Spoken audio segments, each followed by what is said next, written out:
All about references. This presentation will discuss different types of references and how to include them on applications for employment or college admission. Employers and educational institutions will often request that you provide references to give them further insight into who you are. Educational institutions will usually ask for references to be provided at the time of application in either the form of a letter or with contact information of the people you have listed. Employers usually ask for references after they have already interviewed you and are considering making an offer of employment. It is important to review the application process for both to know when you should submit your references. Submitting references before they are requested might backfire on you, since employers sometimes call the references before they invite you for an interview. This is not ethical. However, if you provide a reference without being asked beforehand, it gives an employer free rein to use that information to their advantage. Your list of references should be people who are able to discuss your talents, work ethic, and character, and who are able to speak on your behalf. Let's go over several types of references for which you might be asked. The most common type of reference sought is the professional or academic reference. These are people able to discuss your skills, abilities, and qualifications as they relate to the job or school to which you are applying. Some examples of professional references include previous employers, managers, and colleagues.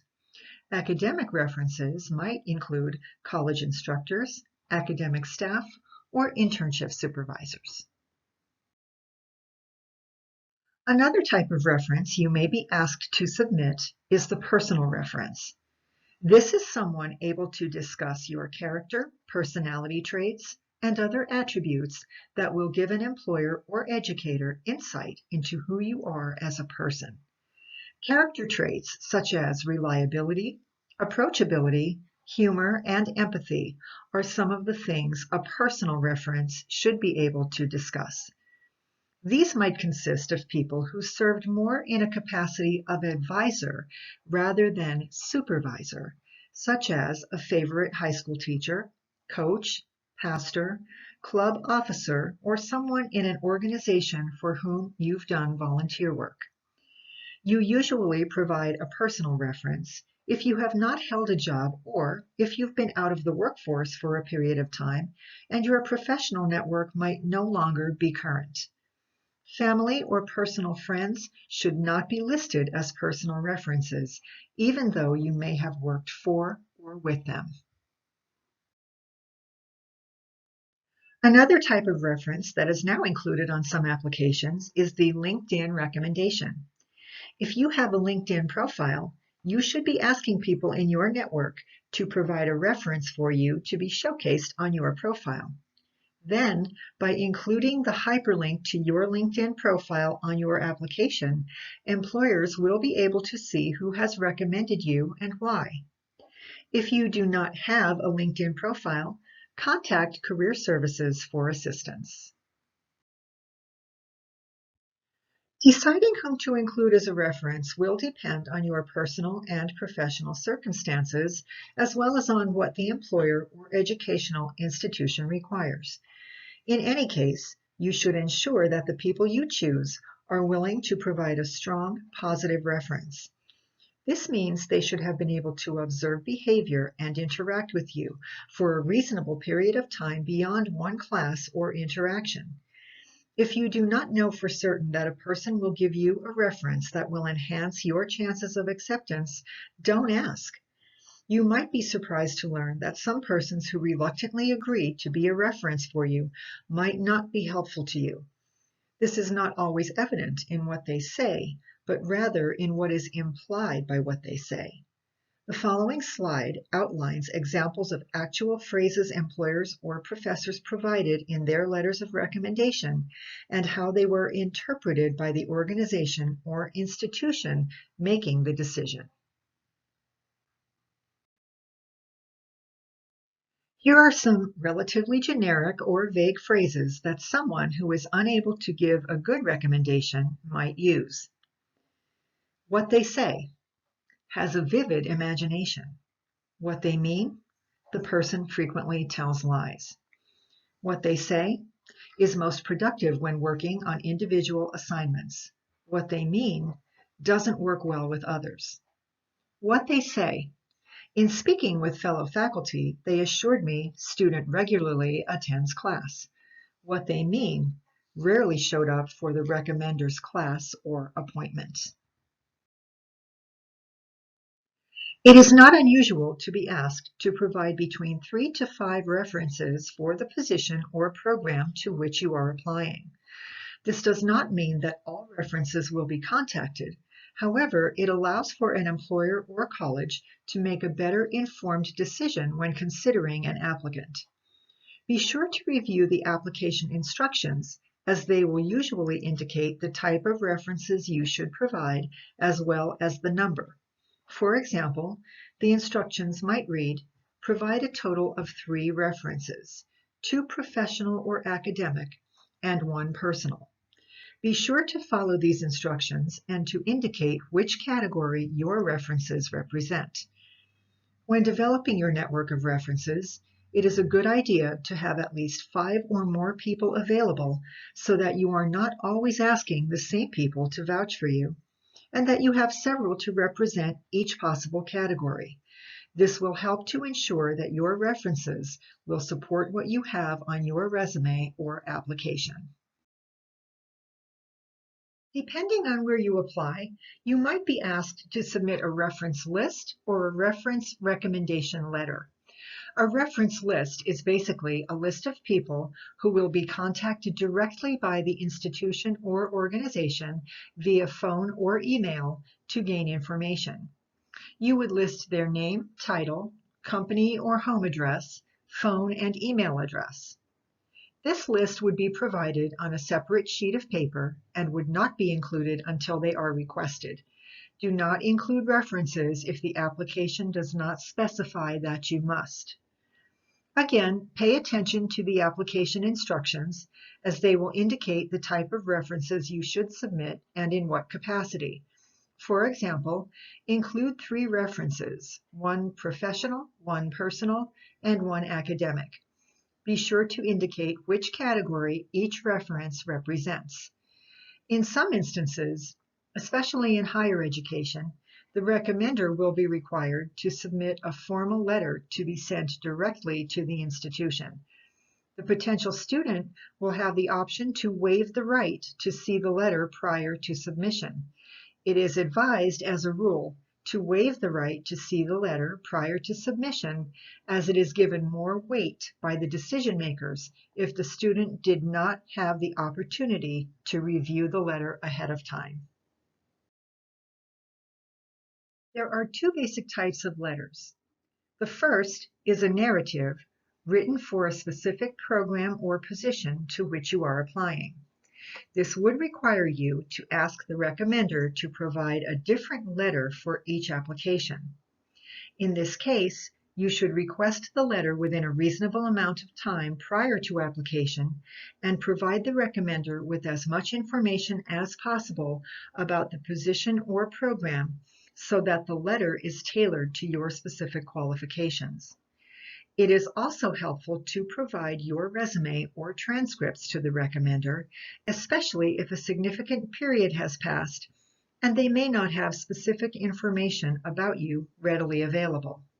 Again, as stated previously, you should have more than one person to use as this type of reference, since asking one person to write a different letter for several applications is disrespectful of that person's time.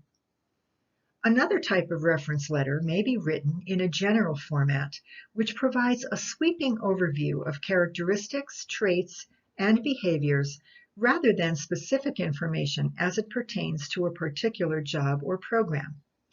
These letters are usually requested and provided at the conclusion of a specific internship or academic program and may be used for any number of applications.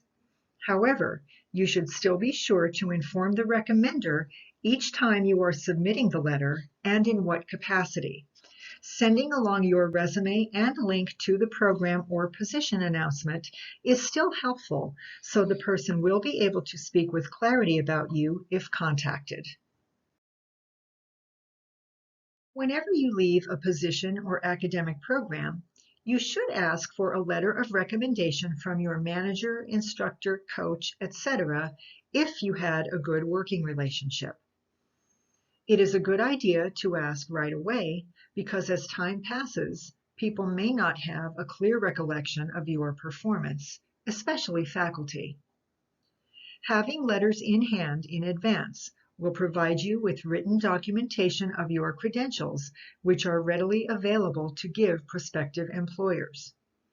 If you have already moved on and forgot to ask for a letter of reference, it's fine to ask for one later, but be sure to include any records or files you might feel are helpful to the person in recalling your work. For example, transcripts, academic projects, or internship evaluations. References don't have to be from employers or even faculty members. Sometimes a peer, customer, or staff member might have better insight into your values, work habits, or personality than a supervisor. Don't forget to think about asking several of these people to be a reference for you as well. It is never acceptable to submit someone's name as a reference or to include their written letter of reference on your behalf without first asking their permission to do so. Even if you receive a general written recommendation when leaving a job or academic program, it is still wise to inform the person why you are submitting their name and provide a bit of background on the company or institution so they are aware they might be contacted. It is also professionally courteous to once again ask if they are still willing to serve as a reference for you in that capacity. Sometimes they may wish to decline because of a conflict of interest with the organization. The appropriate way to request someone as a reference is to begin by informing them where you are applying and why, and then ask them if they feel they know your work well enough to speak on your behalf or to write a strong, positive letter of recommendation.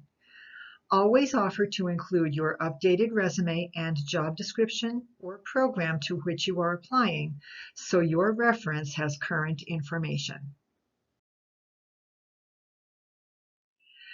People have many reasons for declining a reference request. Some of these reasons may include they do not know you well enough to speak with confidence about your abilities. There may be a conflict of interest with the institution or position for which you are requesting a reference. They may be too busy to be able to take the time to give you a decent recommendation, or they do not feel they could give you a good recommendation. If your request for a reference is declined, it is professional etiquette to thank them for their honesty and consideration. Some electronic applications have specific areas where you will be asked to submit your references. Some employers or institutions will require you to submit them as an attachment to your resume. References should not be submitted prior to being requested and should never be included on the resume itself. When asked to include a list of references, they should be submitted on a separate sheet of paper and should contain all appropriate information. When asked to include reference letters, they should be sent as attachments in addition to the cover letter and resume. Remember to send a thank you note to your recommender regardless of whether you were hired or accepted. This person took time out of their schedule to provide positive information about you. Do not take that for granted. Although an email is fine, a handwritten note is even better. If the person's recommendation helped you land the job or gain admission to college, be sure to let them know. They will likely be appreciative that you took the time to tell them how their recommendation helped you, which will make them more likely to help you in the future. For more information on this topic and to obtain examples of references and letters of request, please schedule an appointment with Career Services using the contact information provided. If emailing for an appointment, we ask that you provide several dates and times you are available so that we can do our best to accommodate you. This will conclude the presentation on references. Thank you.